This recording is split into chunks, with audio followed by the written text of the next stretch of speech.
Welcome to Porcelain Peak, a strange and scary podcast dissecting all things horror and sci-fi. Here are your hosts, or what's left of them, Tone, John, and Anthony. Enjoy the trivia while you can.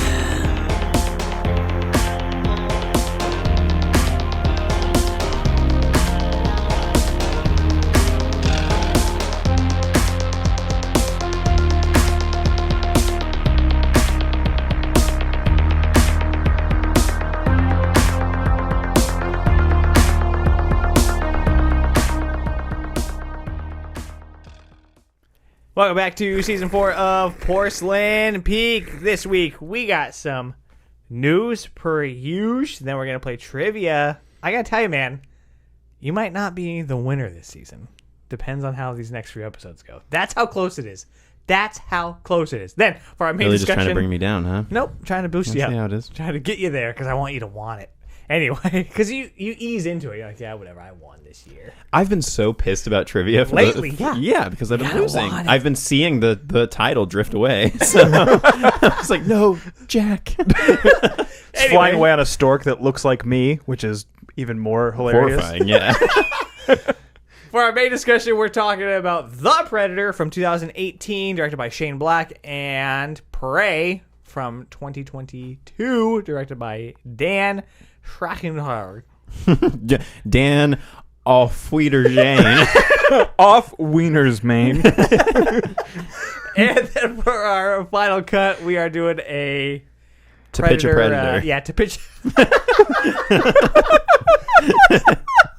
Yes, we're going to give you ideas for a Predator movie if we were going to make one. So let's go ahead and get that shit rolling. Why don't you take an axe and chop it open? Welcome to the news. News! But first, how y'all doing? Hey! Feels so weird coming this way. Yeah, you were a little bit distracted, so I thought I would just, do a hostile takeover. Well, I had to go back to work this week, so Oh, womp womp. it's been trash, okay? But let me tell you something cool. Mm-hmm. Poetry. It rhymes. Cyclical. In Norse mythology, at one point, Odin drank this mead of poetry. Mm-hmm. He had it in him, and he was trying to get it away from the person that stole it. And so right before that, because he was in eagle form. Oh, yeah. Dude. Yeah, as you do. Classic Zeus. Well, it's Odin. I mean, yeah. Classic Zeus. Classic Zeus move, Odin.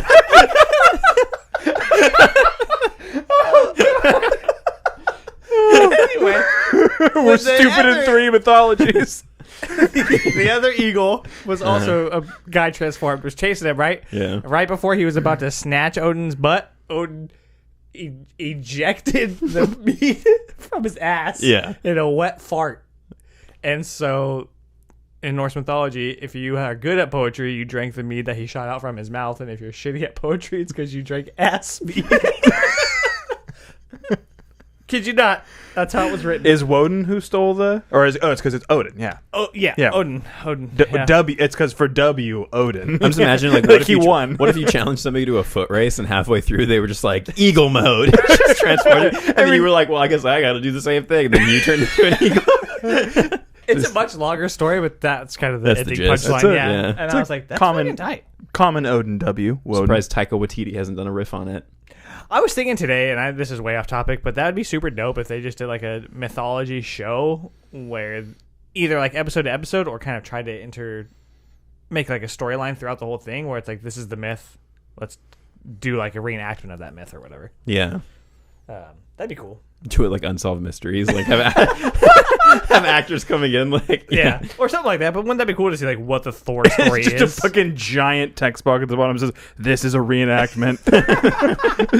Because in your regular day-to-day, you just turn into an eagle and chase after someone who is also an eagle. Sometimes you get that ass meat in your mouth. But wouldn't that be tight? Like a Greek Some mythology ass meat in the mouth? Yeah. show. Like these are the myths. Yeah. Here's it played out instead of having to read it, I guess. Or like put a spin Yeah. on I'm it, hating yeah. reading. Also, we missed Wes Craven's birthday. That was on Tuesday. Oh, yeah. Last Happy Tuesday. birthday, Wes. We miss you. And this Tuesday was National Book Lovers Day. My life's done nothing but spin wildly downhill since he died, Wes. Yeah. Yeah, I feel So- that. You mentioned this on Tuesday, and I was like, I was oh, fucking bummed. yeah. I was like, it's because you desperately want to make love to a school book. Yes.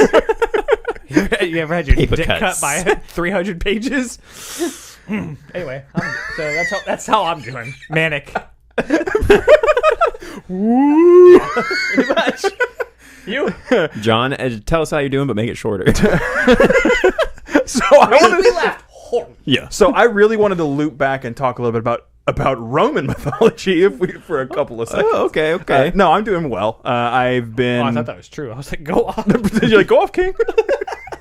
Yeah, just been working. Nice. For the man. And yeah. you not doing great? Not great. Yeah. Not great, Bob. Yeah, It's been a week for us both, brother. yeah, so we were supposed to record this episode on Tuesday. It is now Thursday. Thursday. Yeah, Thursday. Because I was in a car accident, which blows fat ass mead. And now you only have thumb peaky? Is that right? Yeah. Oh, dude. Shaka, bro.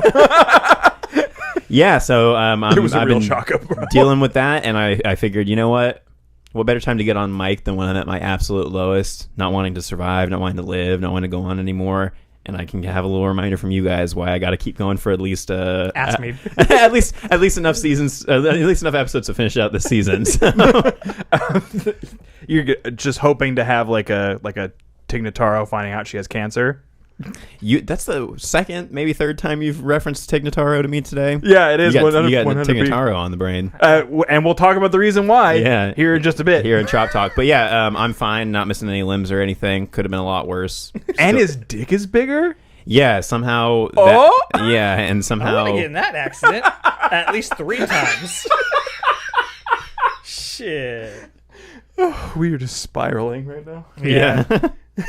All right, well, then let's go ahead and get started with some news. Yeah, so we're talking about Prey in our main discussion. We're talking about Prey in our main discussion. It is now Hulu's #1 premiere ever, something that is really cool to hear, but also a little bit meaningless because we don't know how these different streaming services really None of them report actual numbers. report numbers or count how things are actually successful. So that's cool for Hulu, but it makes you wonder how big the box office for this would have been if it had gone to theaters.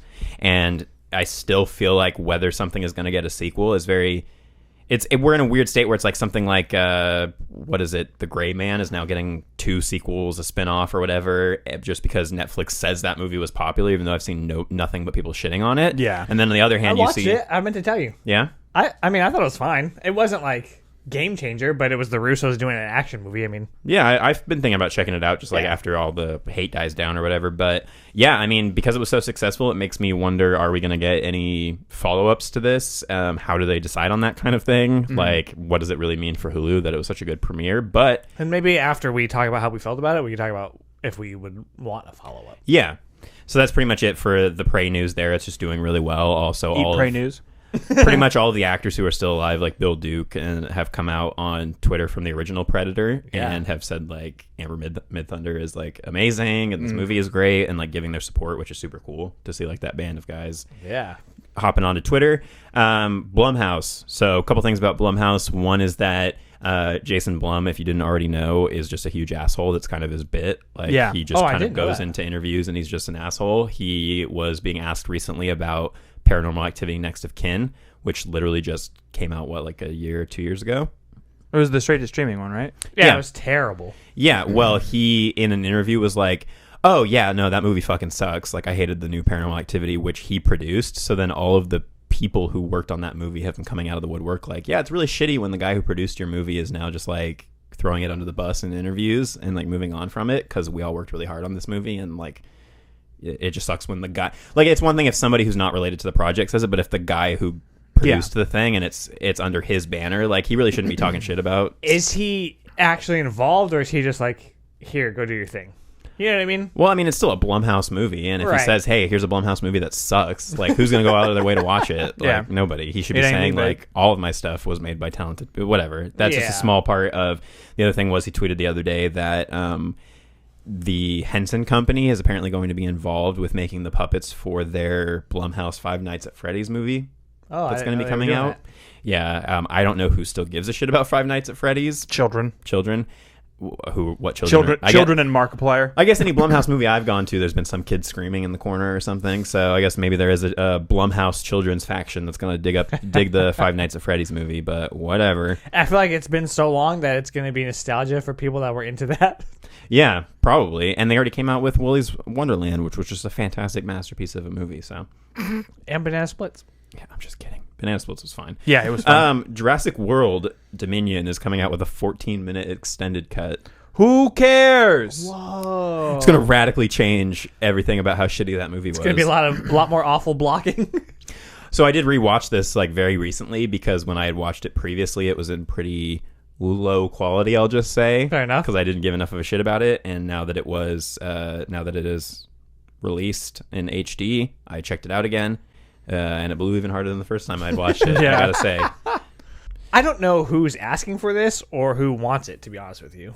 But What, Jurassic World having Yeah. 14 more minutes? Yeah. I think it was an hour and a half too long. Yeah, and the only thing that I can think that would be like, okay, I might check it out is if they added more cool dinosaur stuff, because that's a lot of what that movie was lacking. It also sounds I like... want 14 uncut minutes of the dinosaur putting its head through the circle to make the logo. of him trying over and over again and failing. Oh, and fuck, I missed. Cut. Yeah, no, we gotta get you a little bit more centered. Cut. It's like Rex from Toy Story. He's like, Yeah. If they replaced all the dinosaurs with Rex from Toy Story, also would check it back out for the 14 minutes. Or added Jimmy Stewart's voice doll. I would love that. Oh, I'm going to eat you. Speaking of things that nobody's asking for, we're getting yet another announced Walking Dead spinoff. This one is going to be Daryl-centric. Oh, no, I knew that. Yes. I didn't say it when we did the news drop because I didn't want to spoil for anybody that hasn't seen the finale, just because now you know he's not going to die. Well, now the fucking the studio is spoiling it for everybody by just being like, here's all the characters we're going to spin off into other stuff. I mean, technically you could say that maybe they'll do one that's like a flashback for that character, so technically it wouldn't be spoiling anything, but it seems like these are all going to be post The Walking Dead, so I'm just kind of shocked that anyone is still watching The Walking Dead expecting to be surprised by anything. I know, yeah. I'm like, okay, so now we know Negan, Maggie, and Daryl, and I believe it's Daryl and Carol. Yeah, I think so. And so I'm like, They're just calling it Errol. I would have loved for one of those four specifically to die. Yeah. You know what I mean? Because they've been around forever. Yeah. And I feel like that would pack a punch. But it's supposed to be in England? I guess. I don't know. I heard- All I saw was just the headline and was like, okay, I'll throw that into our continuing coverage of The Walking Dead getting too many spinoffs that nobody cares about. Because Too many spin-offs. vampires are on their way up and zombies are on their way out. But Better Call Saul is ending. I think it has one more episode, and Vince Gilligan said he is moving on from the Breaking Bad universe after that. And I was like, good. Don't let AMC convince you that you need to have yet another spinoff in the Breaking Bad universe. Because people, Fixing good. people loved Breaking Bad, and a lot of people loved Better Call Saul even more than Breaking Bad. So, like, just get That's out while crazy. the getting's good Yeah. at this point. But the last bit of news I had is that it's been officially confirmed through a little animated teaser that Lady Gaga will be playing Harley Quinn in Joker Folie à Deux, the sequel Joker movie that's coming out in 2024 With Joaquin? with Joaquin Oh, as the shit. Joker. It's a musical, and it takes place largely What? and it takes place largely in Arkham Asylum.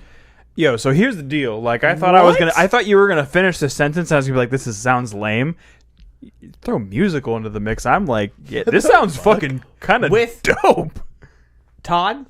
Right? Was Yeah. it? Yeah, so Todd Phillips directing. Todd Phillips, there you yeah, with Joaquin coming back, and Wow. so it's basically just going to be a continuation from when he was in Arkham at the end of the first one. When we know and- Joaquin can sing, yeah, he was in Walk the Line. He played Johnny Cash. Joaquin the Lion. Yeah, and No Lady, one's ever made Lady that Gaga's like, all right at singing. It's not like she's a star that was Yeah. born or anything, or but literally All is right one. at singing, all right at acting. Let's say literally has won a Tony, a Grammy, and also She can have two if she wants. got a couple for you right here. hey. But yeah, so I think that was Warner Brothers kind of throwing everybody a bone after they were like, we're canceling all this other shit and we're combining everything. Here's Joker 2. Do have more Moss news from Warner Brothers because Ezra Miller has continued to be a piece of shit. They are now up for felony charges for burglary, which is super tight. We love that. But Warner Brothers doesn't love that. So apparently they have reached a three-pronged fork in the road where they are going to either force them to go to like rehab and do like therapy and all this other stuff, and then come back out to do very limited press for the film and then release the film. That's option one. Option one. Option two is attempt to do some form of like not have them do any of that, and then just have the law do whatever is necessary with Ezra Miller, and then do some form of like covering up or reshoots possibly, or have them still just release the movie as is but do no press for it. And then the third option is shelf it. That's fucking like I mean, I don't want Ezra Miller to get any money, I guess, or attention from it. I don't know. I mean, he put the work in, but still piece of shit. Well, They put the work in, but still piece of shit. And at this point, fans of the Flash probably want this movie. Like, I'm sure there are diehard Flash fans out there. well, and at the end of the day, I think something that I was kind of looking into and hadn't realized was really how it works is unless Ezra Miller, for some reason, has some sort of contract to get money from the box office or the royalties, they've already been paid. So at this point, you going to see the Flash movie is going to be giving Warner Brothers and the studio money, but it's not going to be giving Ezra Miller any more money than they already have. Probably not. Probably not, because they've already been paid by the studio for their part in the movie. It's just... With all the other stuff that's going on, I don't know if I want to give Warner Brothers money either. Yeah, I think it's just... It's a shitty situation to be in, to not only be going through this like massive corporate merger, but also having to be dealing with... It's like, I just want my one meal ticket movie that's still going, like, this is Warner Brothers. They want their one meal ticket movie that they know is going to do gangbusters because it's cost $200 million and it has Michael Keaton and it has Batman and all that.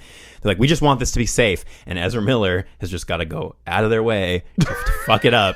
And they've stayed completely quiet about it until these like rumored reports came out today. So we may get an announcement in the next couple of days, like what their plan is, but they've stayed completely silent on it, and I think they're probably just in shock. Yeah, that they're having to like deal how with that. like Also, how is this like, getting fucked how up could you so fuck royally? this up so bad? Yeah.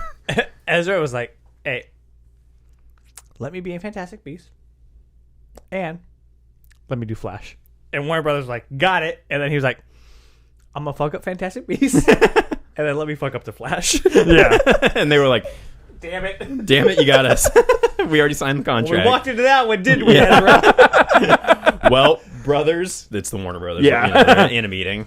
And Dot. Yeah. I think I made a joke the other day that was like, Warner Brothers is in trouble because they just canned one of the brothers. So now it's just Warner Brother. If you see the police. Warner Brothers. Any other news?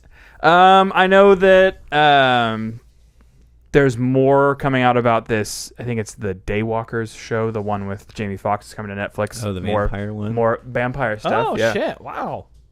Yeah. Ramping it up. Yeah. Oh, something I wanted to mention, and we mentioned it briefly a while back, but the Are You Afraid of the Dark revival. Mm-hmm. There's a second season that was last year, and then I think one is airing now. Yeah. A third season We is happening now. completely missed a season, yeah.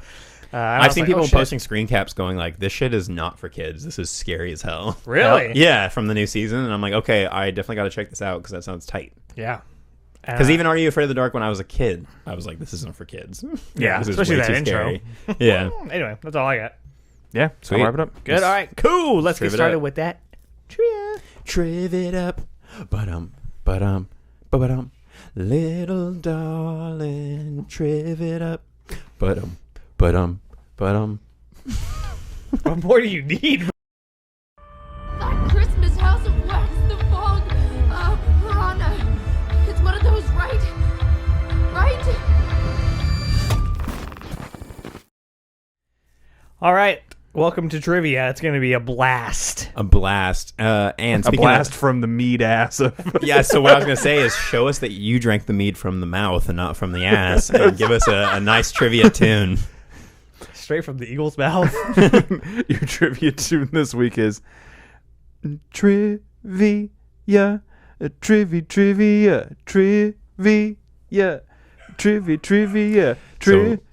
I know what Yeah. this is. Trivia. And With a Ziggy little knows what this background is vocals. too, yeah. All right, so we are not going to guess. We decided to mix things up on you a little bit. So If you know what that is, then shoot us a message over on Instagram or Give us the leave name a of the comment song, give us over the on name of the YouTube. artist, give us their date of birth, give us their blood type. Give us their and then social let us- security number. Social security, and then let us know how that ties into the theme of other things we may be talking about. I don't know He knows. how it ties in. I know the song. Yeah. All right, right on. Cool. So we're gonna play. It's from a certain school of things that block you from the rain. Oh, I see. Oh, I see. Anyway, we're playing Scary movie. Scary movie. movie trivia. Night In. Oh, dude, this reminds me. My coworker had a box full of puzzle erasers, and I was like, I don't know what that means, but can I look in here? Mm-hmm. And one of them was just a knife. I was like, is this for children? So I took it, and I was like, rad. So was a puzzle I got- eraser? yeah. Huh? What the fuck is a puzzle eraser? So the example, which I was like, well, I want that one now too, was an eraser hot dog bun with eraser lettuce, but who puts lettuce on a hot dog? And then eraser hot dog. And you like stick it in and then it's an eraser. Okay. Oh, I thought it was it was erasing the picture off of a puzzle. This is where I got confused. It's an That's how eraser. that's how it's worded, brother. Because you know It's those an exist, like eraser pictureless that puzzles is- yeah. that people put together, Ooh, no. What? where No it's on, just a no big on. like swatch of color of a single color, and No. and it's the challenge is just trying to fit the pieces together. No do. No That want. sounds terrible. no visual aid. That's how you know your life is down the shits. All right. Anyway, this will be just old general trivia. General trivia. Important for Diddy. Oh, you're back, general trivia. It's been so long. And then are we doing... And then one from Name That Movie, right? Yeah. Name that flick. Or two from Name That? Is it No. double-sided? It's double-sided, I believe. Yeah. So we'll do two. I think we got this one last week. Yep, 'cause- same with this one. Okay, I'm only one man.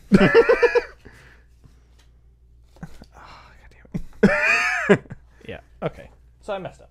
That's all good. Shit happened. Oh my god. Seriously? Could you not? Here. Oh, sheep.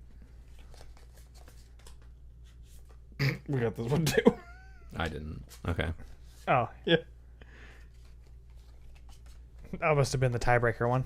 Okay, yeah. This is the part where the audience sweats because they're just like, get to the fucking trivia. Get to it, man. I'm We dying. don't care about any of this shit anyway. I'm going to read to John. John's going to read to Anthony, and Anthony back to me, the old blob.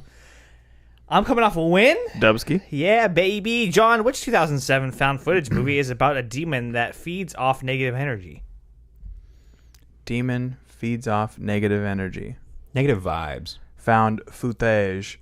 We'll say Paranormal Activity. That is correct. Good job. And you're on the bird. On the bird. Birds. On the bird. Shit, Damn not the mead. birds. Not Anthony, that me. which 1979 movie remade in 2005 is about a family who buy a house where a mass murder has been committed? Is it the Amityville Horror? It is the Amityville Horror. Wow. These are low ball questions comparatively to what we had. Well, what I had. I think this one's going to... Not last week. I mean the other game. No, yes. Yeah. 100p. Well, we're easing into the end of the season. I think it's okay for us to take some low ball questions. Yeah. You know. Tone, I think this one's really going to stump you, though.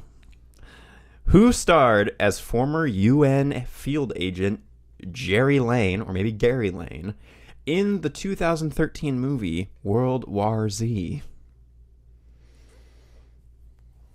Oh, I mean, the only person I know from that movie is Bradley Pitts. I wanted you to say... And it is indeed the Pitts. I wanted you to say Bradley Pitts so bad. Just because you say it. I like it. All right. At the end of round one, we are all tied at one. John, bird. which Hungarian actor played Dracula in the 1931 film of the same name? No longer living. Oh. Bela Lugosi's dead. Correct, yeah. On all counts. Anthony, in what 2005 British movie do 6 women struggle What British movie do 6 women? struggle to survive against weird creatures in an underground cave? You could have ripped it from that first line, though. Yeah, Yeah. I think I've said this before. This is a pretty decent film called The Descent. The Descent of a Woman. Oh, I miss That definitely movie, should be the alternate title for that. Descent of a Woman. I miss movie games so much. Tone, who starred as protagonist Matthew Bennell in the 1978 remake of Invasion of the Body Snatchers? The Booty Snatchers. I only know one person from that movie. So I will say, Donnie Sutherland. It is indeed Donald Sutherland. Daniel. And these are questions where I think you only need to know the main person from the movie to get the Daniel question, Sutherland. so- Because isn't Goldblum in there too? Yes, he is. Yes, Oh, that's right. All right. All tied at 2. John, which comedy actor made a memorable cameo appearance as himself in the 2009 movie Zombieland? Billiam Murray. Yeah, more or less. I knew you said comedy actor, and I was like, it's Bill Murray. What if we're blowing the audience? Like, there's some audience member listening like, who's like, I didn't know his full name was Billiam. I didn't know his full name was Bradley Pitts. Billard. It's actually Billard. Billard Murray. Go ahead. Got it. Anthony, which 1961 movie stars Deborah Kerr, Deborah Kerr, as a governess who becomes convinced the house where she works is haunted? What? What's the year? 1961. Let me see. Oh. Say the name again, because you said it weird. I said Deborah, but I repeated myself to Deborah Kerr. Oh, okay. Two different. That's her first and last name. Yeah. I'm just going to take a wild guess and say The Innocents. It is The Innocents. Player. Governess helped me there. Yeah. I was like, okay, so it's It's either that or turning up the why. screw or whatever, yeah. Deborah helped me. Tone, another toughie for you. Which 2013 movie features Patrick Wilson and Vera Farmiga investigating a haunting in Rhode Island? The Haunting of Rhode Island. Ghost of Connecticut. Vera Farmiga, is it, yeah, because the second one's English. So The Conjuring? It is The Conjuring. Second one's English. Second one's in England. Second one's English. Some haunted tea and crumpets. Shit. Shit. Taking a piss? All right. Having a laugh? Having a laugh? All tied at 3? Yeah. All right, round 4. John, which 1959 movie, remade in 1999, does a millionaire offer a prize to people who can stay one night in a haunted house? Oh, this is that Goosebumps story, A Night in Terror Tower. Yeah. That's so funny, though. Is it?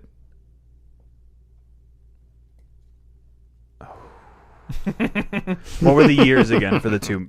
59 and 99. A millionaire offer a prize to people who can stay one night in a haunted house.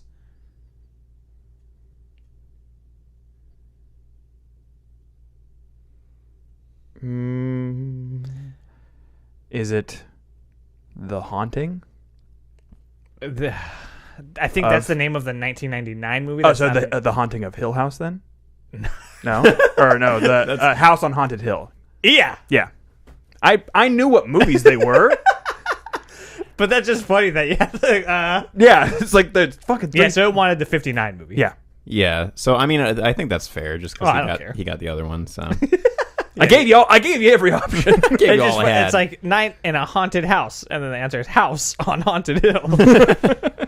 Yeah. There you go. You got him. Anthony, what ghostly 2012 movie starring old Danny Radcliffe was based on a novel by Susan House on Haunted Hill? That's going to be The Woman in Black. Glad you got an answer out of the gibberish that I gave you. Yeah, I don't know what that was. But Usually have to wade through the gibberish. Tone.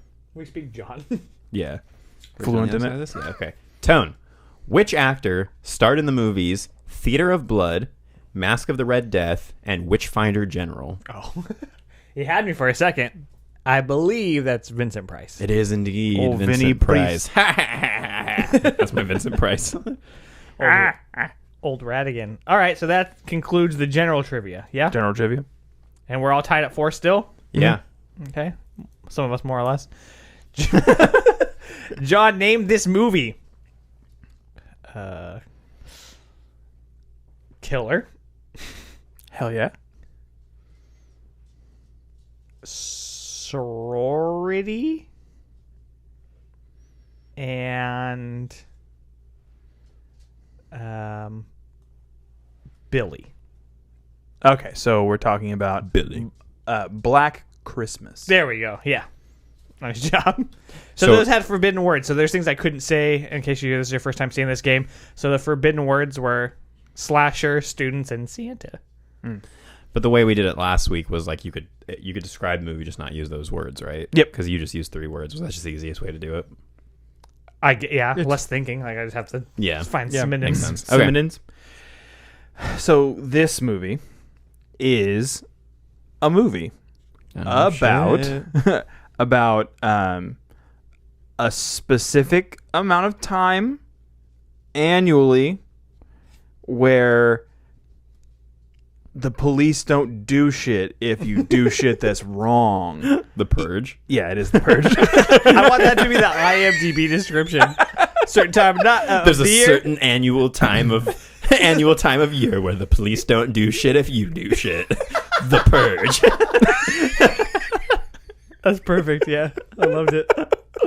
I'm just imagining, like, because they always have the like lady voice announcer where it's like the Purge. She'd be like, if you do shit, the police won't do shit. Well, here's the In reason. 1 hour. Here's the reason why the forbidden words were 12 hours, crime, and legal. Which is just the Yeah, tagline. literally. 12 hours, all crime is legal. So for a certain period of time, if you do shit, the police won't do nothing about it. Tone, you got a movie. Okay, good start. This is a creature feature. Okay. Takes place in the water. Okay. But with a group of small creatures rather than one large creature. Yes. Okay. Yes. Is that piranha? It is piranha, and the forbidden words were fish, lake, and Dante for Dainty Joe Dante. Right on. All right, we're all still tied? Yep. I don't think it's going to change much. All right, John. Let's see. This movie takes place in the Final Frontier and features creatures with acid spit. Are we saying that this is Alien? Yes. Yeah. See, when you said Final Frontier, I was like, ooh, Star Trek movie. Okay, but how's that fit into yeah, horror? But I can't say. Oh, okay, so the forbidden words were space, chest burster, and Ripley. So you could have said xenomorph? Yeah, okay, but I don't want it just as a Yeah, answer. no, I could've no, just no. told you alien. I'm saying make the list longer and don't say xenomorph. Yeah, well, do people know? Like, I'm assuming that the people that are trying to play this as a challenge probably don't know that. True. You know what I mean? It's a game for dum-dums. All right. So your movie is a movie, Oh, shit. but it contains a specific number of smaller movies inside of this movie. Okay.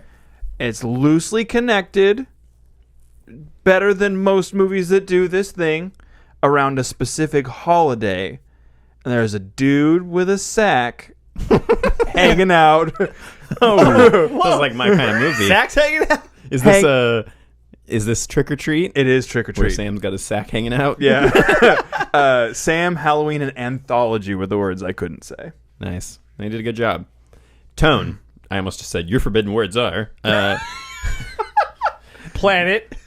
Of In this, apes. this is a movie where a kid goes to a place where they store and manage dead people. He sees a man of a certain height who works at this place. Okay. I wouldn't have gotten this. And he has belated silver weapons that he employs. Well, I know one of the forbidden words now. Phantasm. It is Phantasm, and the forbidden words were orb, tall, and mortuary. Certain height. All right, what do we want to do here? I got an idea. Let's try this other game, and we'll just pick a random card from the deck and see what we get. You guys want to do regular, 80s, or 90s? I don't care. Just do regular. Regular Okay, horror trivia, bro. I got these from Australia. Australia? Is everything small like that in Australia? Not everywhere. Everything's small and upside down?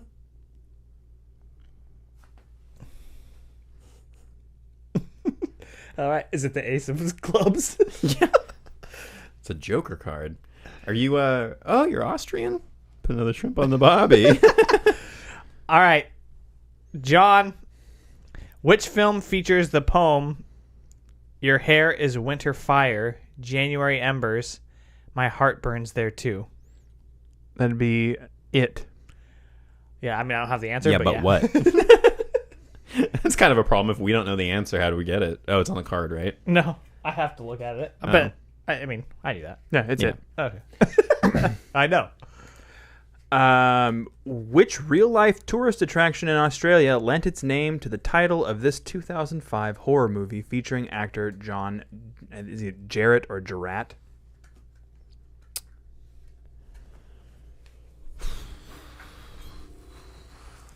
Well, there's no horror movie called P. Sherman 42 Wallaby Way, Sydney. So, I don't know. I'm just going to guess Wolf Creek. I think he's going to double check. You want to just look at the answers?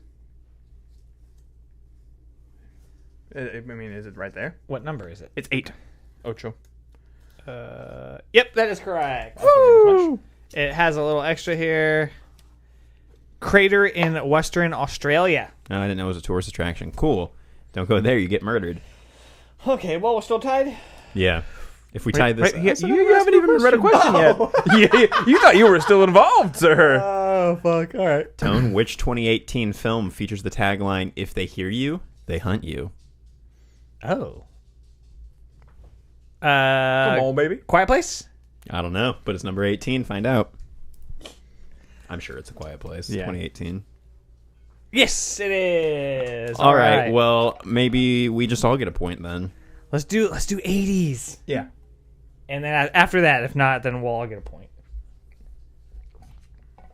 You just because I'm the only one that wasn't alive in the 80s, you're like, okay, this will throw him off his game. We were barely alive in the 80s. I'm barely alive now. I was about to say the same thing. Yeah, the rest of the episode is us just sobbing into our microphones. Yeah, I want to get predatored. The movie kind, not. Help Daddy get his Not the rocks real life off. sexy kind. Sexy. Real freaky naughty. Oh no! Oh no. I blew my load. I need that still. Don't look, John. You cheater. Looking? God, we're- looking at questions that don't have the answers on them. Okay. Little Riddler. All right, these are going to be 80s. These are also from Australia. So this is 80s. Fosters. This is Australian 80s Australian for culture. trivia. I don't want that one. Oh, nice. All right, John. Nice. Your final question. This vampire tribe named themselves after a group of kids in the classic tale of Peter Pan. Oh, I'm having fucking PTSD flashbacks. 2 hours later. The Lost Boys. Yeah, I'm going to assume that's right. Well, they certainly ain't no found boys. This ain't no found men. Anthony, a pin cushion-esque antagonist releases forces of hell in this 1987 horror. It's gonna be Hellraiser. Yeah, I don't think we need to look at the Pincushion-esque. All right, Tone. So, I mean, I think this guy just made these. Yeah. So shout out to... Just give him a shout out, okay? Yeah, these aren't bad. These aren't bad. Lou's Mixed Bag Media. It's Shout over out. on Etsy.com. Yeah, this is pretty cool. Keeping the trivia alive. Tone, long live the new flesh. Be careful what you watch in this 84 sci-fi cult classic. Oh, I don't know this. 84? What is it? Read it again. Long live the new flesh. Be careful. That's the quote. So it's long live the new flesh. And it says, be careful what you watch in this 84 sci-fi cult classic. Long live the new Flash. I'm not 100% sure, so I'm just going to guess Videodrome. It is Videodrome. You don't even have to look that up. Yep. Sweet. All right, well, we're calling it a tie this week then, huh? Yeah, We we're just all- we could give a 90s one a run. Oh, my God. just for old time's sakes. I was like, this is going to be a shorter episode. We're going to get out of here quick. And then we're just like, no, let's make the trivia segment 2 hours long. We started early. I'm not going to drop it this time. All right, we're going to do 90 now. I just want to cue to like 2 seconds later.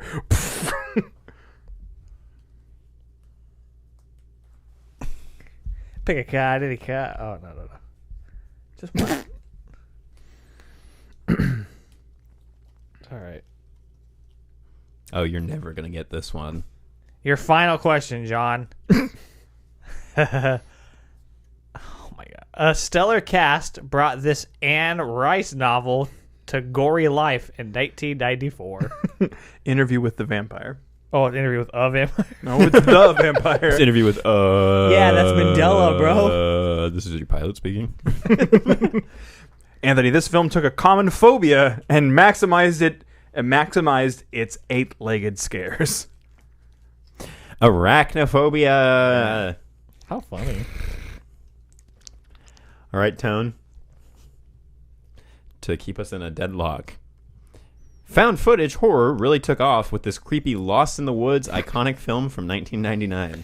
Okay, I got so confused because I was like, that wasn't the 80s, and I forgot that we switched to the 90s. Yeah. And I was like, whatever. I'm not going to fact check this guy.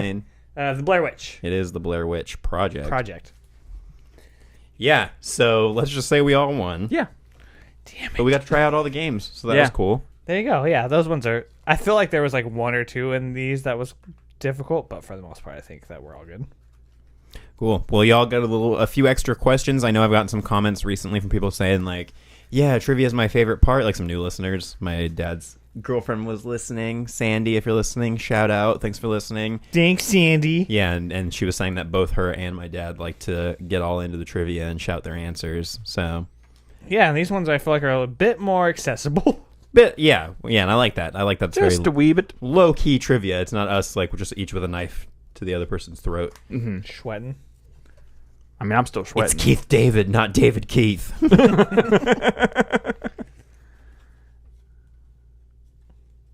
Well, that's going to wrap it up for trivia. I didn't know you guys were waiting for me. I'm so sorry. Am I gonna have the hostile take over the show again? Well, that's it for trivia, guys. If you want more trivia, we got tons of bonus trivia on our Patreon. Yeah, that's all I got to say about that. Tons of bonus trivia and more. And we got a robot lady that's going to tell you all about it in a minute here. And take a little short break, and we'll be back with our main discussion. And as usual, give us your fucking money. Head on over to patreon.com/Porcelain Peak for hours and hours of additional content, merch, and more. For $5 a month you get access to our weekly trivia bonus episodes, where we write each other new quizzes for every episode. For $10 you get access to our monthly /Terpiece theater commentary tracks, where we crack wise over the top of movies for your enjoyment, alongside a monthly print designed by Anthony Silva. For $20 you can join our producer tier, where you will get early access to our episodes, a t-shirt every 6 months, and the ability to help us come up with ideas for future episodes. All versions of the episode are provided ad-free on Patreon. Again, that's patreon.com/Porcelain Peak to help support the show. Head on over to porcelainpeakshop.com and purchase some merch to help support the show, or purchase our Horror is for Everyone shirt to support new causes every month. This month we are donating all proceeds from this shirt to GLSEN, because we believe that all students deserve to learn in an environment free from bigoted pieces of shit. Share a picture with your merch on Instagram, Twitter, or Facebook and we will give you a shout out on a future episode.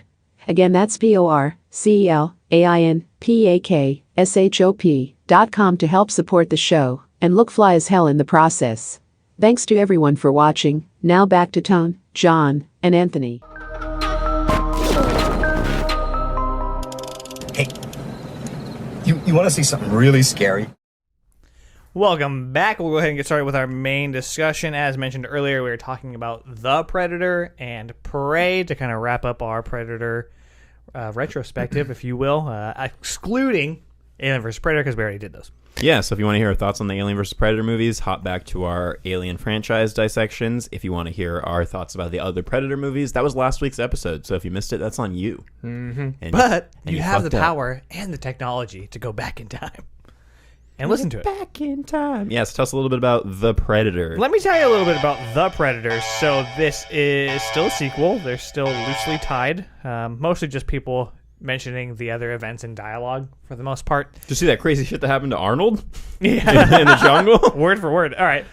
This one actually connected in another way. So directed by Shane Black, who was in the original Predator. Yeah, and I guess in the original Predator, they wanted him to do rewrites on the movie, like while it was in production, and he had just been hired as an actor. Yeah. So, and I think he refused to do the rewrites, and he basically just wrote his own dialogue. But yeah, I guess that's like his tenuous connection to why he should have been allowed to do what he did with this movie. One thing I didn't realize until I was looking it up when we watched it was that Fred Decker was one of the writers. Oh, yeah? Yeah. So if you're not familiar with him, let me just bring it up real quick. But he did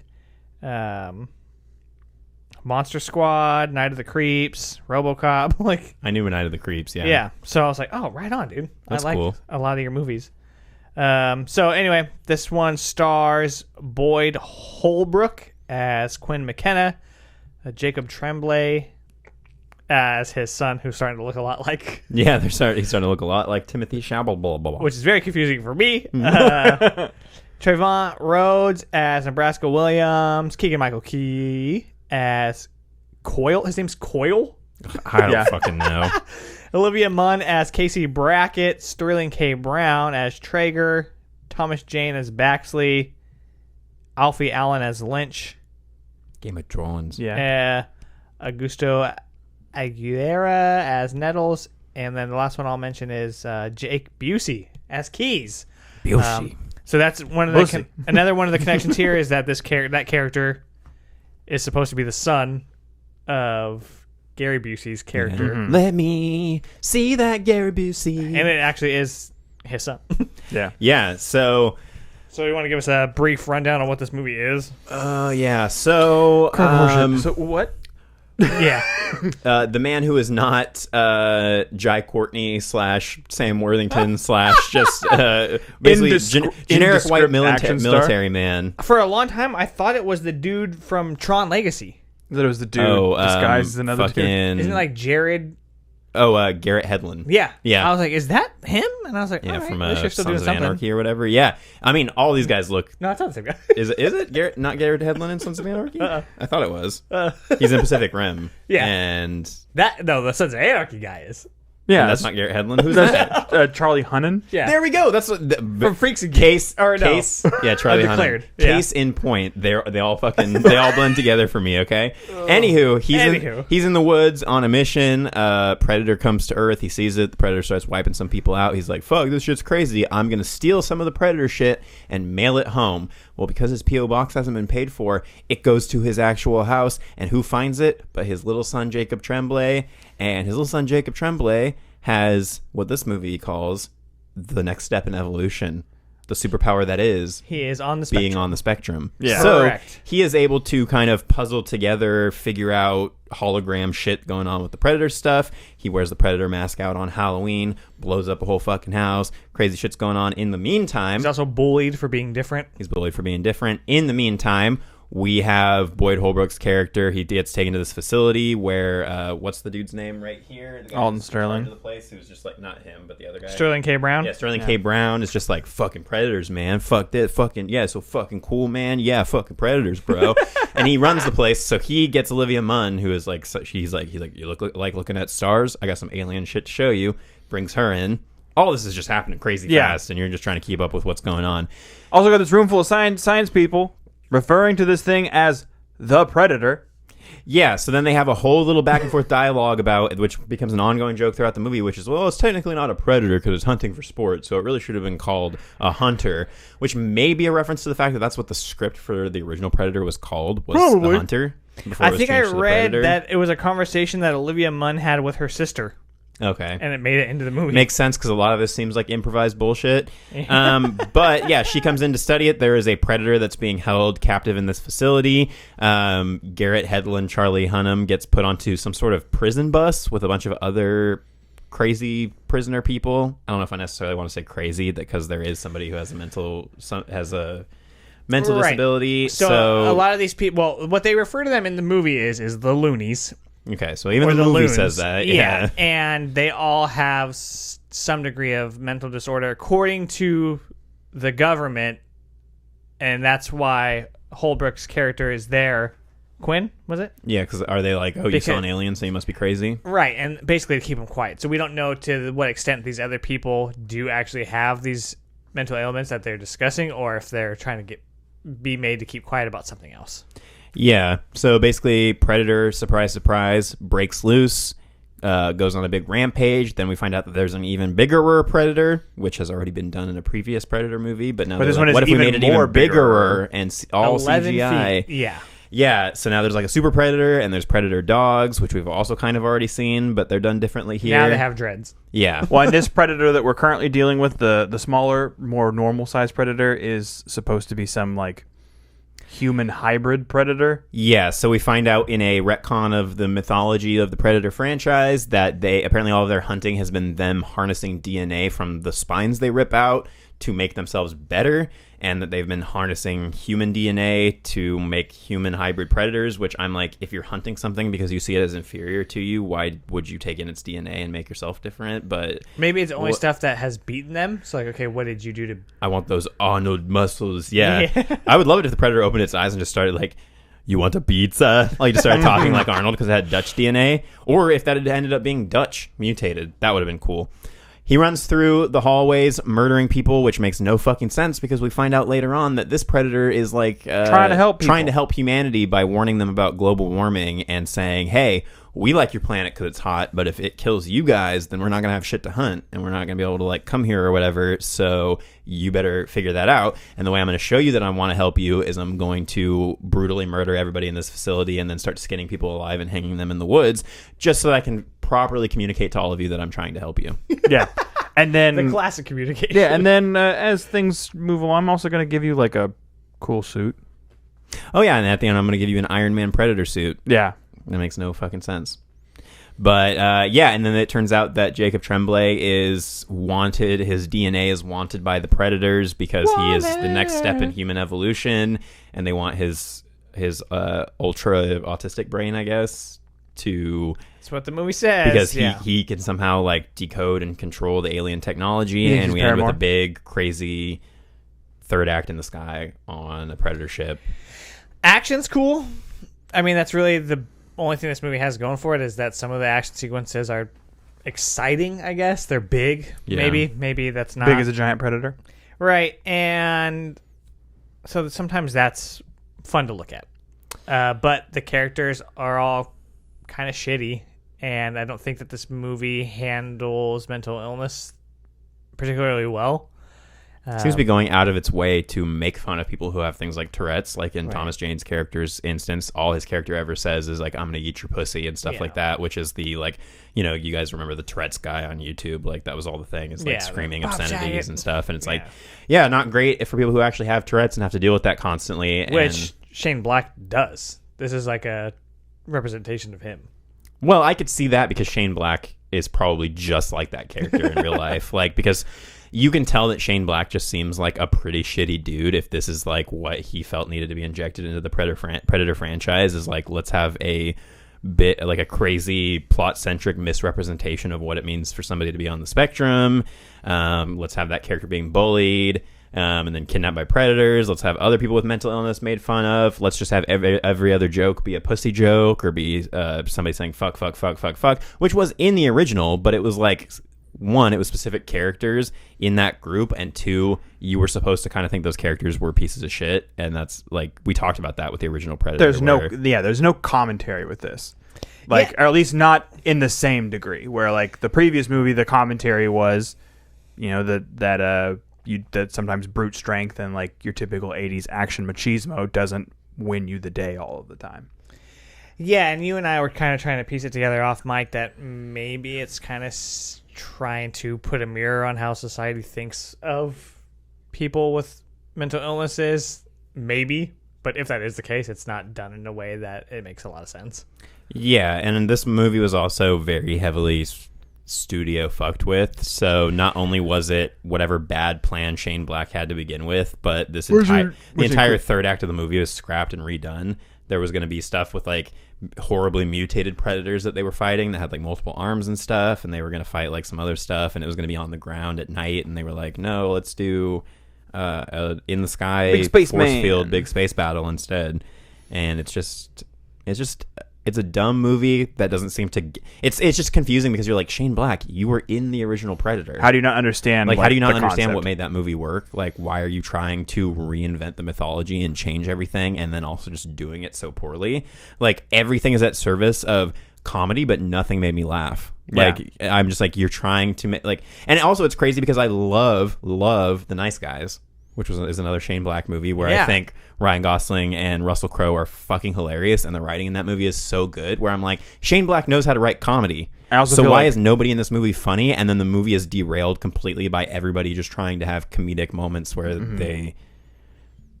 When I feel like Iron Man 3 is one of the more like underrated films from the MCU. So he knows how to do like a big budget. Because then I'm thinking like, oh, maybe he doesn't know how to do the big budget like no, he does crazy movies. It was like, no, he did Iron Man 3. That's how he marketed this movie, was by from the director of Iron Man 3. Like, so he knows how to do it, and I like Iron Man 3. I think it's a really good character study, which is why it also blows me away that there's no characters development. In this movie. Yeah, they're all literal caricatures of stuff. Yeah. And if you're working on a smaller scale like the original Predator, you can get away with making the characters more like caricatures of certain like masculine personality types because they're just going into the jungle just to shoot guns and get killed. But in this movie, there's so much shit going on where we're getting from one place to another, and it's too big for its britches while also not developing anything that we care about, and just seems very, very confused.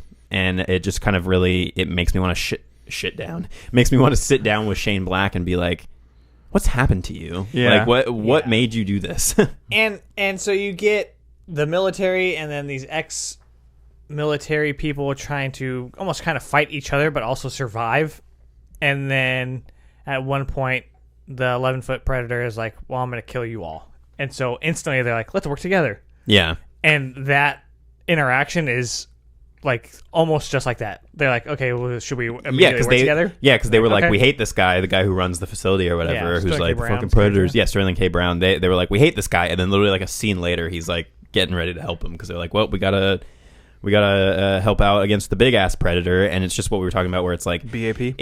It's not interesting. At least in Predators, it was interesting to kind of upscale the Predators because it was established that there was like this blood feud between two different types of Predators, and that's why there was a bigger one. And they still looked pretty good. Like they stayed pretty close to like the Predator design, just with like bigger features. This one just kind of completely goes off the rails and doesn't look great either. It's probably why a lot of this movie takes place at night too, is just to hide some of the effects, especially on they get a Predator dog and they shoot it in the head, and then it's like their pet for the rest of the movie. Yeah. So weird. Yeah. Like who was like, no, we need Predator dog pets. Who? So you hated it, right? Yeah, I hated it. Yeah. I don't think there's like even a semblance of redeeming quality. You found it pretty offensive too. Yeah. Yeah, this made Predator 2 look like a fucking masterpiece. Yeah, in comparison. I mean, as somebody who suffers from one of the litany of things that they attempt to lampoon in this movie, You're a bigger Predator, right? Yeah, for sure. No, the depiction of PTSD here is absolute dog shit and offensive personally to me, and I think that if they handled what I suffer from as shittily as they handled the rest of the things, like, I mean, then I imagine people who suffer from those things also are probably equally as offended. Yeah, I couldn't see most people who either know someone or know anything about like being on the spectrum or Tourette's or PTSD or any of this stuff not finding this movie offensive. Like, I was like, wow, Shane Black really seems to be going out of his way. Like, he seems like one of those comics where their only bit is just to pick like a marginalized group and shit on them, and that's their entire Dave Chappelle.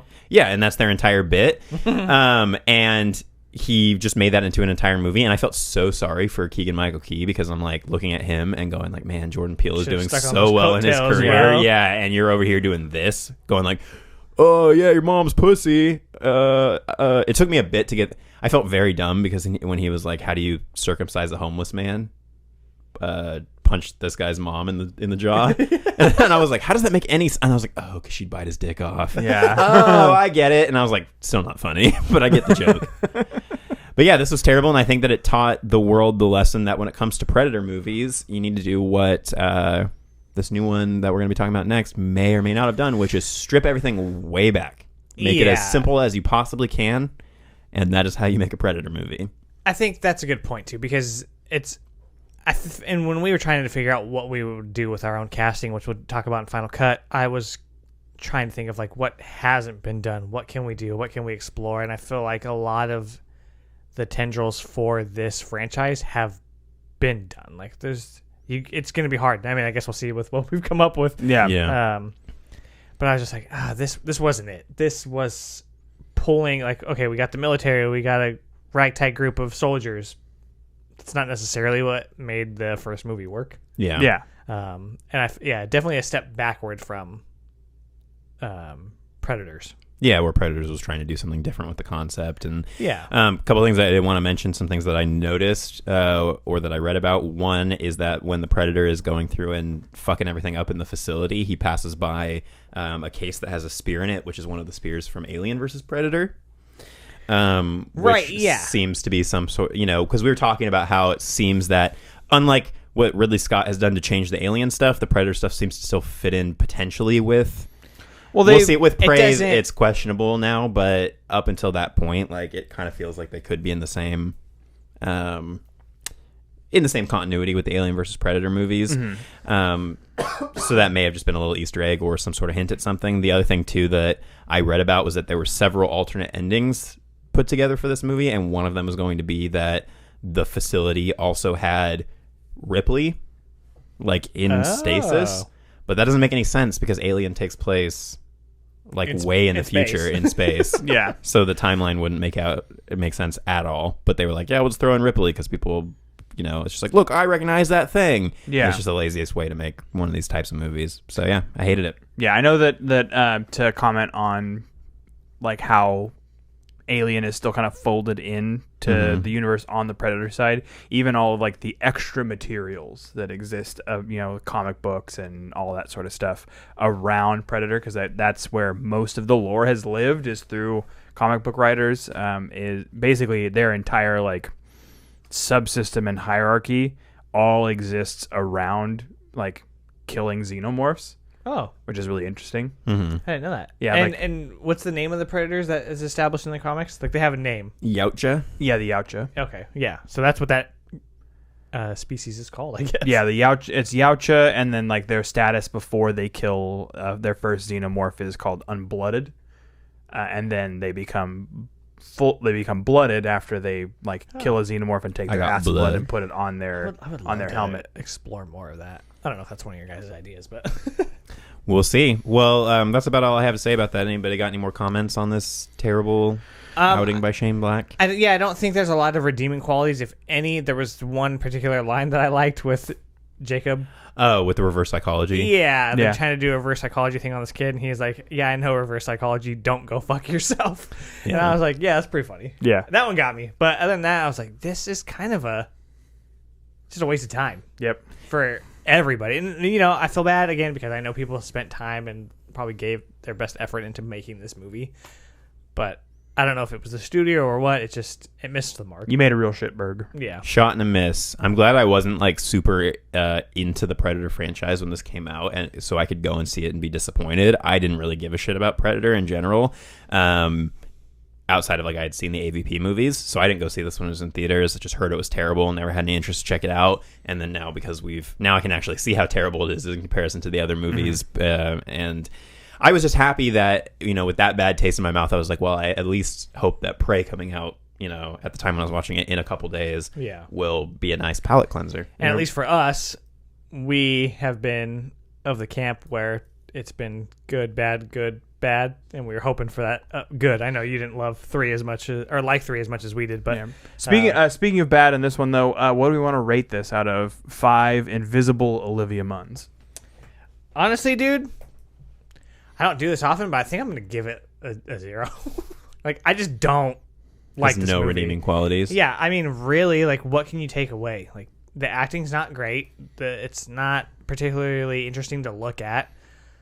It's not well written. It can be offensive to certain people, I'm sure. And I'm just like, well, like, no take part it of out. it is enjoyable. And what do we have? A franchise still that works. Yeah. So I'm gonna say it. I know it's a little harsh, but whatever. I'll 0 invisible Olivia Munns. I'll stick with a 0.5. I think 0 would be as if they brought absolutely literally nothing and there was not a movie that existed. Okay, or movie 43. That's a negative score. No, but I'm gonna say I'll say a 0.5. I mean, I think that some of the early kills and stuff were cool. The setup could have worked if it had been completely retooled and not had any of the things in it that are in it. But other than that, it's pretty much just a pile of flaming horseshit. Yeah. Yeah, I'll probably go with 1 on this one, just because for me, like, to go a half star or even no stars, it would have to be like an Axum level movie where it's literally That's just like literally not a barely movie. a movie. Yeah, Yeah. this at least I'm like you were saying in the beginning, it's put together like it's put together like a movie. Like it looks good in some places. It doesn't look as terrible as like AVP Requiem in terms of the way it's shot. Some of the action is pretty brutal. Like there's literally maybe, if I'm trying really hard, 1 star worth of redeeming anything in this, and that's probably still the lowest I've scored anything in a really long time. And I was not hesitating when I did it. I was just like, fuck you, movie. I was so mad when I got out of it. I'm going to change to 0.5 because I feel bad.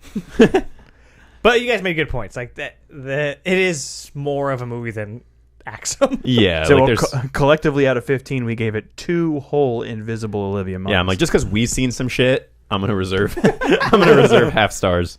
But let's talk about a movie that I think we all more or less enjoyed. Yeah, The Hulu exclusive. I was praying for this one to be good. I saw a sticker on the back of someone's car, and it said like, "Just pray" or something. And I wanted to so bad to be like, well, let's change that. Just add now available on Hulu. Yeah. All right. So pray.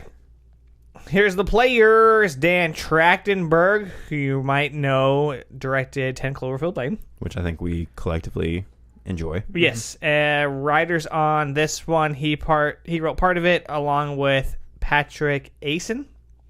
And then obviously characters still by Jim Thomas. And then some of the cast, we got Amber Midthunder as Naru, Dakota Beavers as, is it Tab? Tab, I think. Yeah. Yeah. Dane DeLiggero as Predator. There is a dude. Stormy Kipp as Wasp. And that's kind of the main characters. Obviously, there's more people in this movie, but those are our big ones. This one's going to be a lot easier to summarize because, like we said, they simplified this way down for this movie. Yeah, you want to hit us with the basic plot? So essentially, it's this tribe of Native American indigenous people, Comanche, who are going through some of like their like rights as far as like learning to hunt and that sort of thing. And we follow what was the name of the character again? Naru. So we follow Naru as she's learning how to use her hatchet and all these other things, and she sees something descend from the sky, which she refers to as a thunderbird later, and takes that as her saying that she now needs to go out on her rite of passage in order to make sure that she can become a hunter amongst her clan, which is not something that her clan is really on board with. Yeah, they keep all going like, nah, dude. Like they're like, hey, you're really good at these other like you're great at a lot of things. You're great at medicine. You're great Yeah. at all this, but you can't be a hunter. Her brother, Kind of gender roles within the tribe. exactly, yeah, and her brother has basically at one point they go on a hunt together and he's successful and he gets all of his rights and everything, and you can tell that Naru is pretty upset about this because there obviously is that disconnect where she wants to be on the same level as her brother, if not higher, and because of the structure of the tribe, that's not really something that is available to her. And there's a chief of the warrior. I forget the name. A war chief, yeah. War I forget chief. what they Okay, call it, which is I think the Wasp character. If I remember correctly, there is one character, and I mentioned it because it comes up later. So we have this kind of title within that specific faction of the tribe. So yeah, so then they go out. it's They go out on a Predator hunt. without They go out to technology. hunt a lion. She discovers, because she's very observant and a good tracker, that there is definitely something else big out feed there. prints. Yeah, that is hunting them or the things that they're hunting, and then it becomes a survival story where she runs into a couple different groups of people and has a few run-ins with the Predator and has to figure out, much like Dutch in the original, how to outsmart this thing because she cannot brute force take it out. So Part of this movie was to answer the question, I guess, of where the pistol came from in Predator 2. Yeah, I was waiting the whole movie for it to come up, and then when it finally did, I was like, cool. Yeah. I don't need to see any more. I was like, I'm not invested enough in Predator 2 to know any more past that, but I was like, cool. Cool to see where it came from Yeah, originally. the gun that Danny Glover gets, and then we have no idea why. Yeah. Because no one else has ever given a trophy for killing one of these. But yeah, I mean, I think that's basically the plot of it, is that Right. she continues to fight the Predator over the course of the film. And I will say, right off the rip, it's gorgeous. God damn it! I mean, Yeah. this was done a massive disservice being sent straight to people's. This is homes. one of the first movies since this whole thing has come out with like things going straight to streaming that I have been like genuinely displeased that I was watching it on my TV. I was like, this and the music was fucking fantastic in the movie, and so I was like, those two things together, I would have loved to have seen this on a big screen, and especially some of the action scenes and the kill moments. This is probably the most brutal throughout the movie that a Predator has been, even though we just saw in the Predator like it going through and slicing and dicing. This one, like the inventiveness of the kills, the wrestling and attacking the animals, like killing the bear. This thing it's the term for it, I guess, is the feral predator. Yeah. So it is supposed to be maybe an earlier version in the evolution of a predator, or maybe a more less wild, technologically advanced. Yeah, which I thought was a really interesting thing that I hadn't even thought of was, yeah, okay, if the predator, if maybe, and I think the idea is that this is supposed to be the first predator that's come to Earth, which does erase this from being AVP canon, unless, you know, it's just whatever. But this is supposed to be the first predator that comes to Earth, and I like the idea that maybe they were good enough with the technology that this one has to do well on a bunch of other planets, and then they get to Earth and go like, okay, we're kind of outmatched. Let's go back to the drawing board and make some new shit, so that when they come back in the future, they have the more like refined, more armored stuff going on with the cannons and all that. Because this one mostly just has very little armor, has a bone skull helmet of some Which sort. a lot of people are saying is potentially a xenomorph's skull. Which is also part technology, too. It has some technology built into it. Yeah, and I was trying to think the whole time, what does this remind me of? And it's because he looks like a Wendigo. Yeah.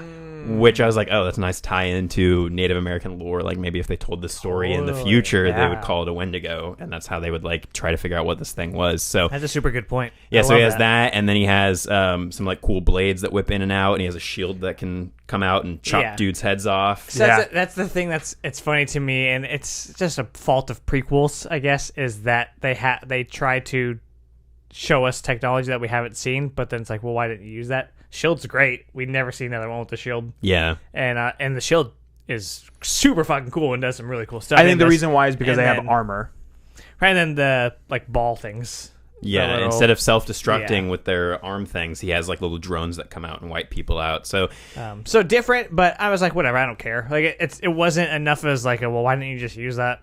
And that's not, especially with a franchise like this that's so loosely connected one movie to the next. Right. I'm not going to be like, well, that doesn't fit in totally with the canon of everything else in the Predator franchise. Like, I'm not that invested, so I was totally fine with it. Another thing I wanted to mention about just kind of the way this movie looks, was the blocking and the shots on this were so fucking good. I could have paused it at any point and been sucked into a scene just the way that it looked. Everything is visually stimulating in one way or another. There was one particular scene I was watching, and I was like, okay, I'm just going to pause it to see, like, just randomly pause it and see what happens.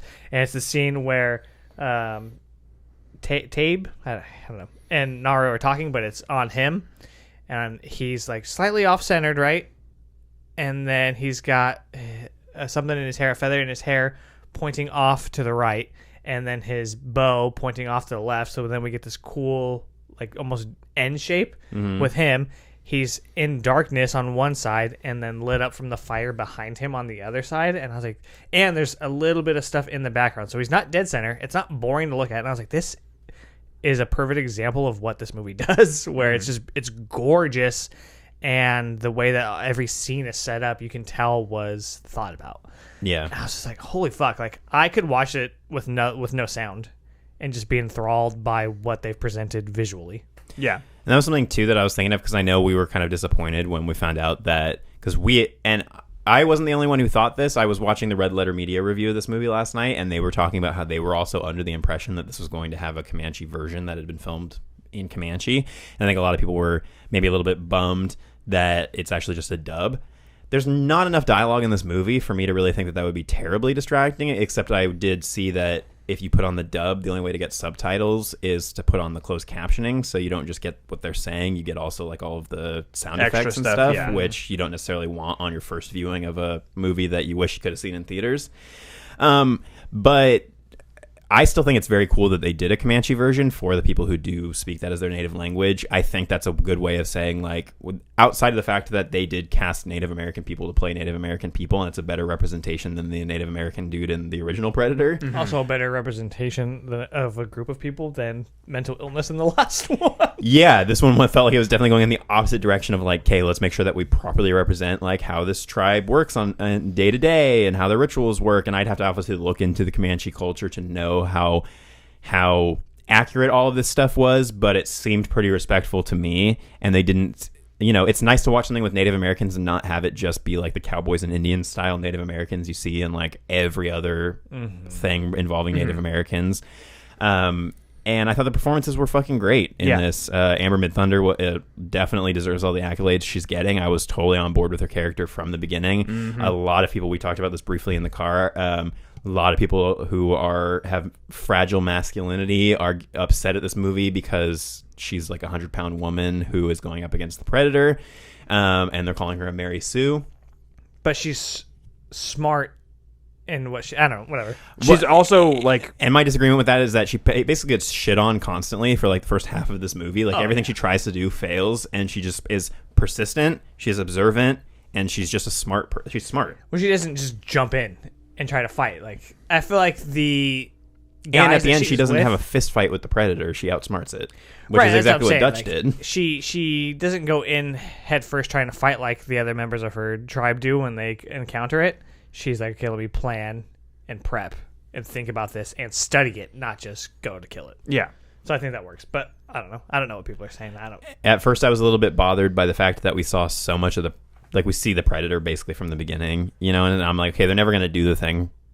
I mean, they kind of do in 2. Mystery for a while. You didn't think so? Well, because they kept him invisible, but you basically he comes down and there's some stuff with her, and then the thing is, we know there's going to be a Predator, so really that's just my brain trying to tell me like, what if this was more of a mystery? And I'm like, why would you want that? Because you're just waiting for the Predator to show up the whole time. Yeah.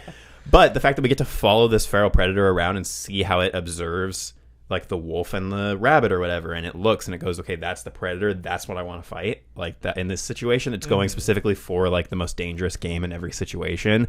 And then later on, Naro is able to kind of use that when the Predator is walking by her and she's taken the route or whatever, but she's able to just like step aside because it's not who the Predator is focused on. She's able to like study how the Predator works, or the fact that when she gives this route, which I thought was a really cool way of not just doing the mud thing again, was this like Which I think a lot of people flower or were whatever, worried about with the scene where she falls into kind of like the pit. which freaked me out because if you know quicksand, it's one of life's greatest dangers that you're definitely going to run into as an adult. But yeah, I thought the same thing, where she's going to come out and the Predator's not going to be able to see her because of the mud.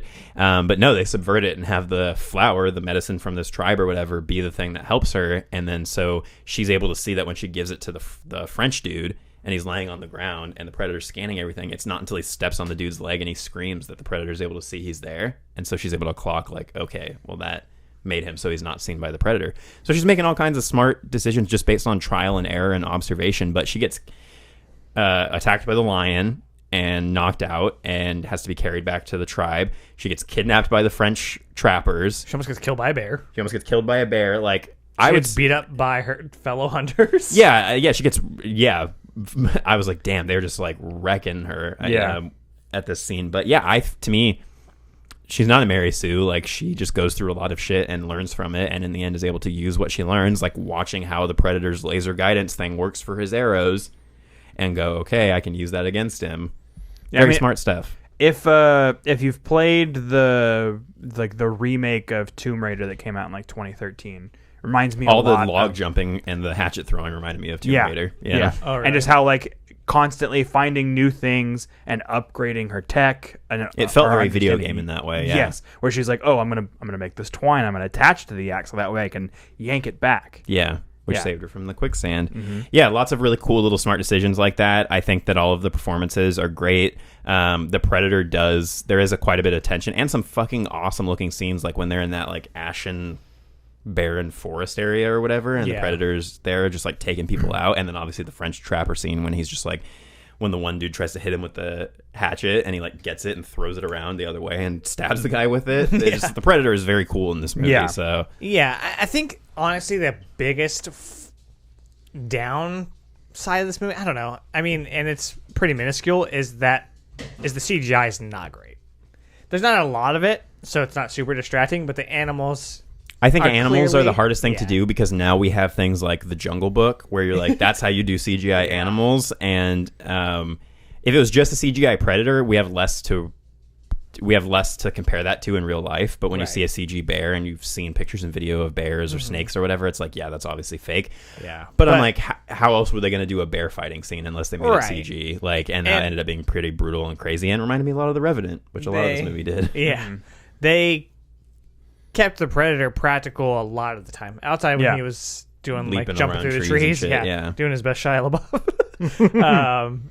He looked great. I was like, all right, cool. And I was very curious because you mentioned last week how they changed his mouth, and it's This one they went just so far in the other direction. Yeah, so they're still not covering it, but they were on the sides. They're still clicking, and I was like, okay, cool. So then at least it makes sense of it. It felt more. This design was pretty radically different from any of the other Predators that we've seen, both with his mask on and when he takes his mask off. Absolutely loved when he had his mask on. I'm still trying to decide how much I like how he looks with his mask off, because he was giving me a lot of like insect vibes. He reminded me a lot of the cockroach dude in Men in Black. More sugar. Yeah, he looked very insect with his mandibles being out here, and it makes me wonder. I would like to know a little bit more. It didn't have to be told in this movie. I like kind of the mystery of it. But is the feral predator a lesser evolved version of what we're going to see later, or is this a different class of predators and they look different based on what class they're in, or if this is still in the continuity of Shane Black's Predator, maybe this Predator starts taking human DNA after getting defeated here. Or not this Predator, but the other Predators start taking human DNA, and that's what shrinks their faces in and makes them like a little bit more human-like. Yeah. So just a lot of those things where it's like, I don't need any of those questions answered, but it just made me curious, like, what's the backstory of this guy? Because he's so different looking. Does anything not work for you guys? I mean, like I said, I felt like it's well presented. I felt like it's acted very well.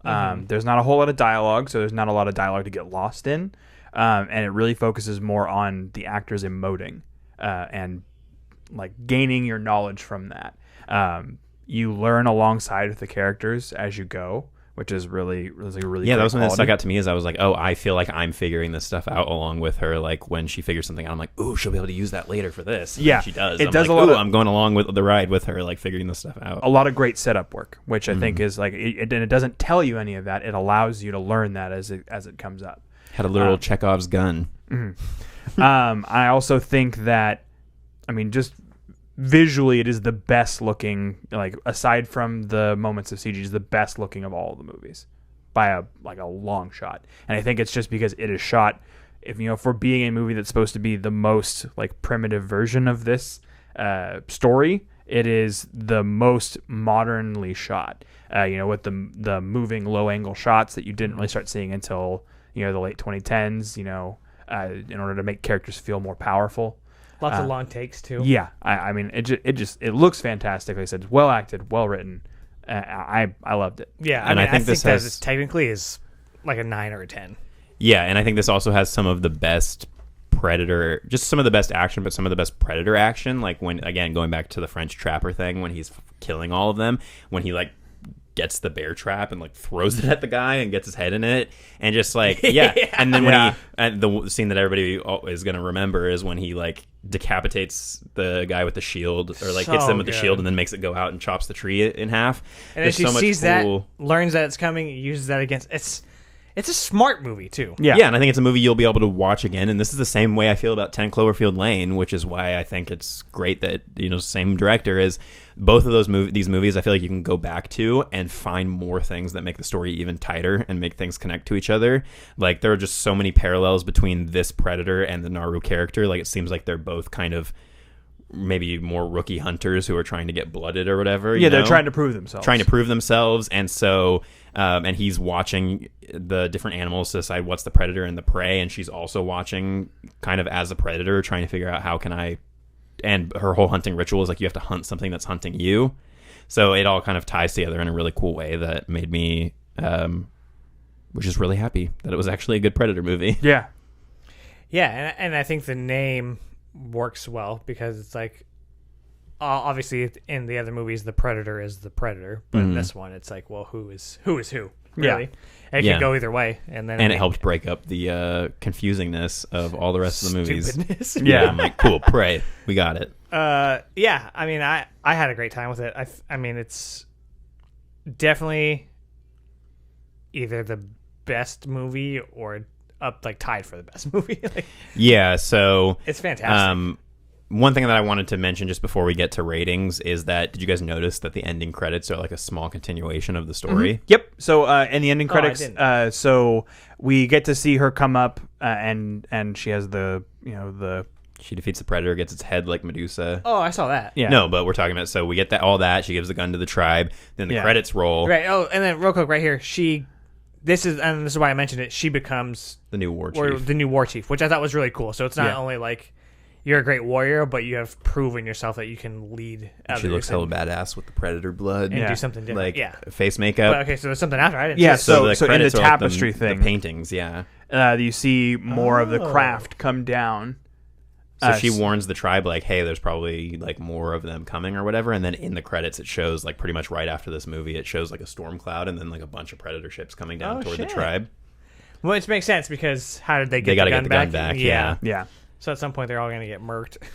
Yeah, so I mean, we talked about this. I would be fine with this continuing, maybe like doing a time jump. I don't necessarily need to see another installment with, as much as I loved Amber Midthunder and I really, really liked seeing a little bit into the tribe, I don't need to see a direct sequel to this. I'm fine with seeing maybe just like another time period in the future or jump back in the past. I like the idea of like, let's just take the Predator and drop it into different time periods and see how it has to adjust to hunt and who's its big like enemy in that culture. You know, in some cultures it's serial killers and rapists and crazy people. In other cultures it's, you know, fucking warrior tribe people. So do we want to Yeah, well, I think let's talk a little bit about that because we mentioned it at the top of the episode. Yeah, I don't either. I don't necessarily want a sequel to this. If they did it, I would hope that Trachtenberg would be involved because I think that he is part of the reason this movie is as good as it is.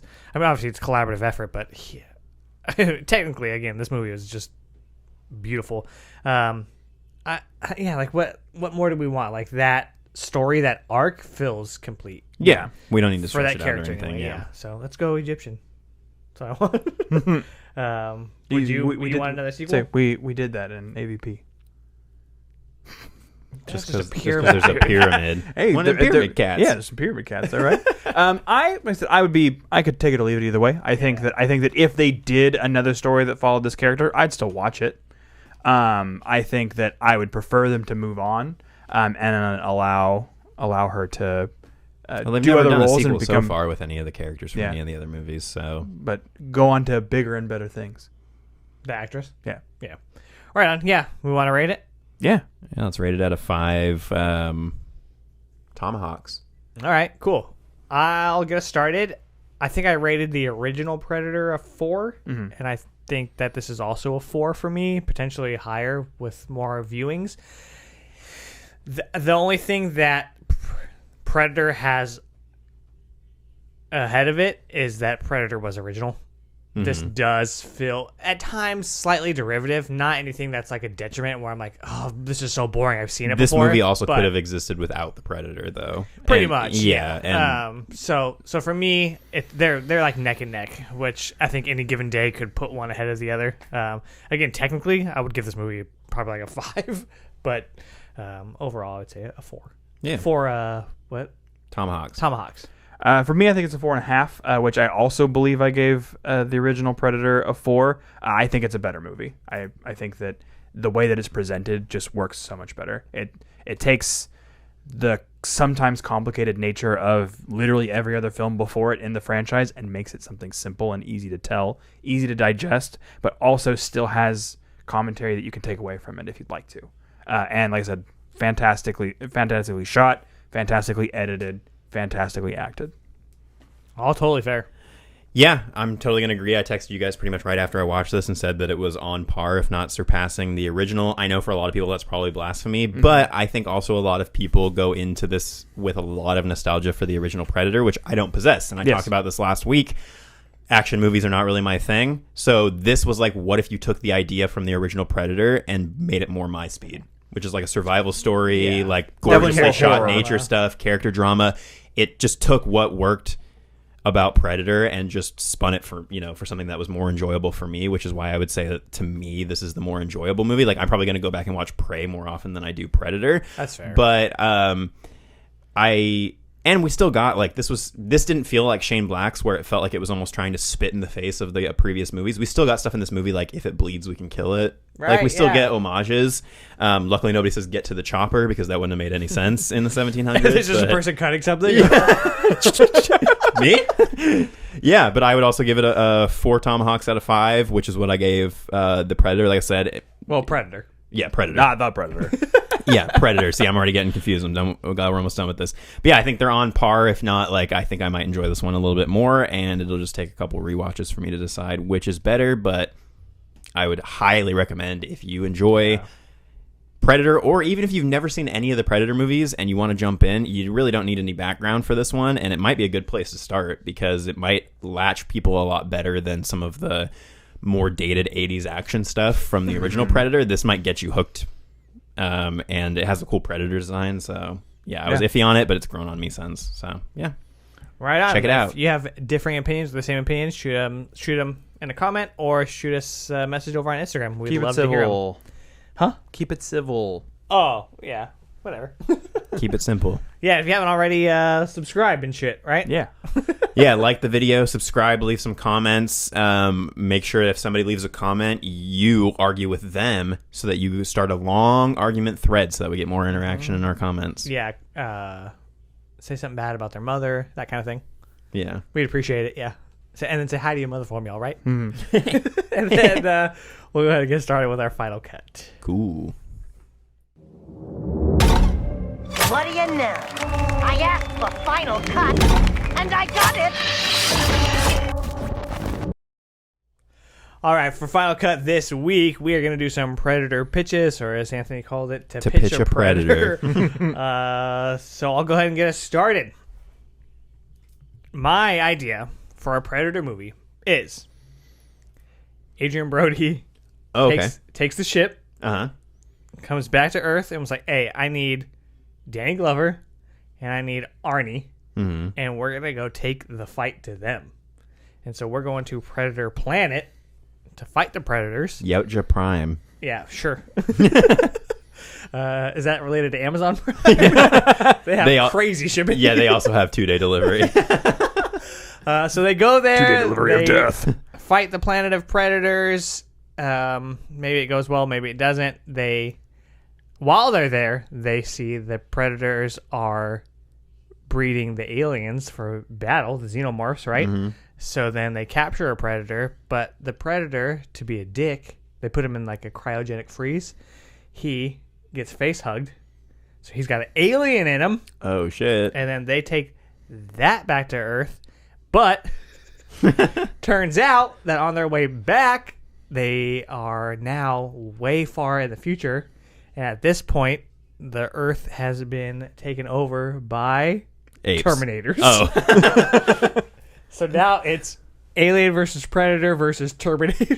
I like that, because the big surprise is that people don't know until near the end that you're fusing all of these different franchises together. Yep. And you're pulling elements from other Predator movies. So they that gotta works. fight Terminators too, and then Arnold's like, well, it makes sense. I'm the ultimate hunter. Of course they would model Terminators after me. Yeah. That would be really cool if it turned out that they modeled the Terminators off of Dutch because of how well he performed against the Predator. There you go. That's my movie. So we get Arnie back, we get Danny back, and we get Adrian back, and we just fucking go for it.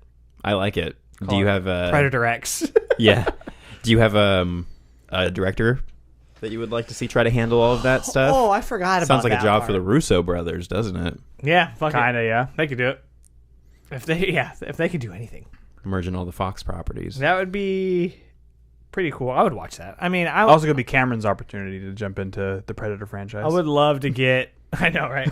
I would love to get a good Terminator movie again. Yeah, even if it's like a backdoor Terminator movie out of a Predator Alien movie. Backdoor Terminator movie is a different movie. Anyway, that's my pitch. Mine is called Predate Her.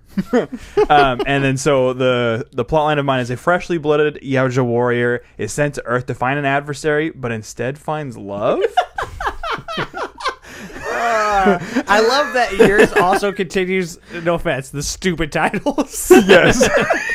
It's like, which one Wait, are you is talking this? about Predator or Predate Her? And so basically the Predator that will be following will be played by Michael B. Jordan.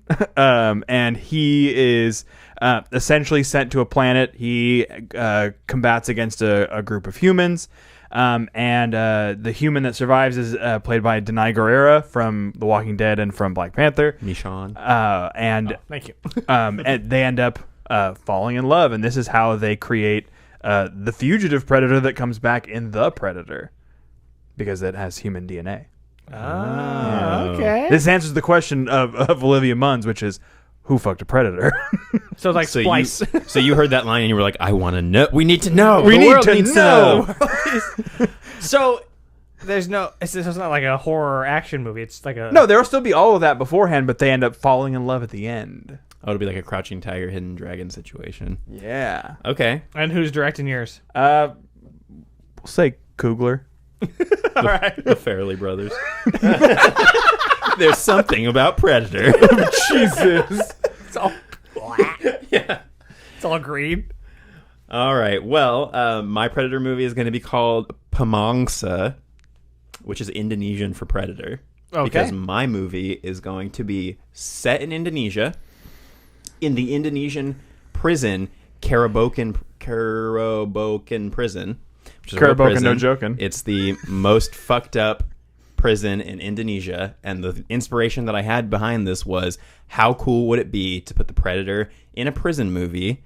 And then I was like, and you take the guys from the Raid movies and you Ooh. put them in the prison, and then the Predator has to fight these fucking Indonesian martial artists in like a prison break. So my idea was like, maybe, so the actors are Iko Uwais, Yayan Ruhian, and Kasep Arif Rahman. They're the main three guys from, they were not only in both of the Raid movies, but they show up in Star Wars The Force Awakens as the Kanto gang or whatever.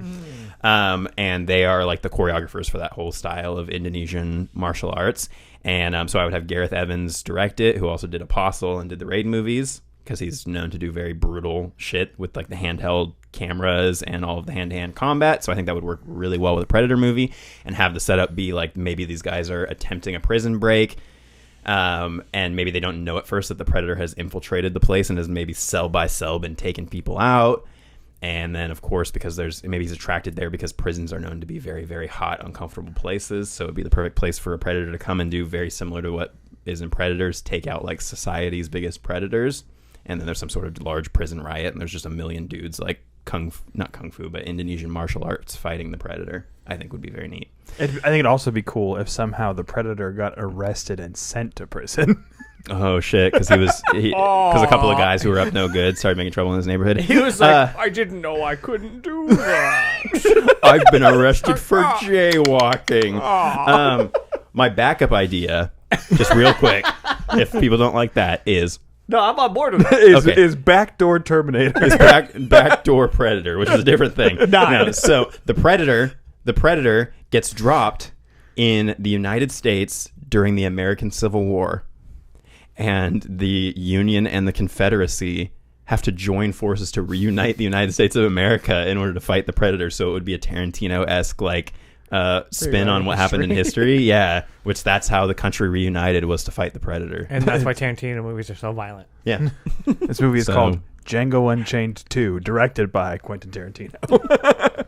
Yeah, I would have Quentin do that. So yeah, those are my ideas. I thought this would be a fun little way to wrap up our Predator discussion of things that we, in some crazy world, would like to see in the future of the franchise. Yeah, we want to go top bottom real quick since we didn't do that. Yeah, we can do it. Okay. I'm going to say Predator, Prey, Predators, Predator 2, The Predator. Mine's the exact same if you just flip Prey and I feel like Predator. For me, they're both one. Yeah, so I would definitely say Predator, Prey, Predators, Predator 2, The Predator. Yeah. Okay. So the exact same. All right. I don't know if that's ever happened. So that's cool, right? Yeah. Well, let's end the episode on a high note. We all agree on which ones are shitty and which ones are great. Yeah, so check us out on Patreon if you haven't. If you're listening, check us out on YouTube. And if you're on YouTube, check us out anywhere you get your podcasts. Rate, subscribe, whatever the fuck that you're doing on whatever platform you're on. Please do share with your kids. And next week, we're going to be talking about Bodies, Bodies, Bodies, new A24 movie. Oh, shit, there's a lot of bodies. Oh, that's the news I wanted to mention. A24 has a crossword book out now. We got to get that. So if you like movies and you're a 11th nerd, hour. yeah, then that's available now for you. And thank you so much for checking this episode out. We hope that you enjoyed it. I have been Tone. I've been John. And I'm still just pushing too many pencils. Internet darling Anthony. Thanks again. We'll see you next time. Keep it creepy.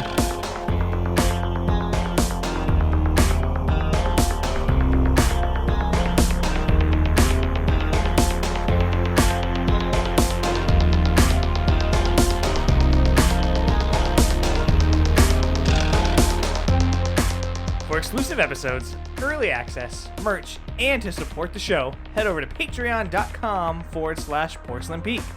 Thanks to all our patrons for the support, and special thanks to producers Chuck, Rob, Ashley, and Michael. You can find Porcelain Peak on Apple Podcasts, Google Podcasts, Spotify, Stitcher, and TuneIn. Wherever you listen, don't forget to rate, review, share, and subscribe so you never miss a thrilling episode. Special thanks to Roger Jackson for introducing the show, and to Jeff For Real for composing the Porcelain Peak opening and closing song. All content and episodes are written, produced, designed, and edited by the Porcelain Peak team, consisting of Anthony Perez, John Brasher, and Anthony Silva.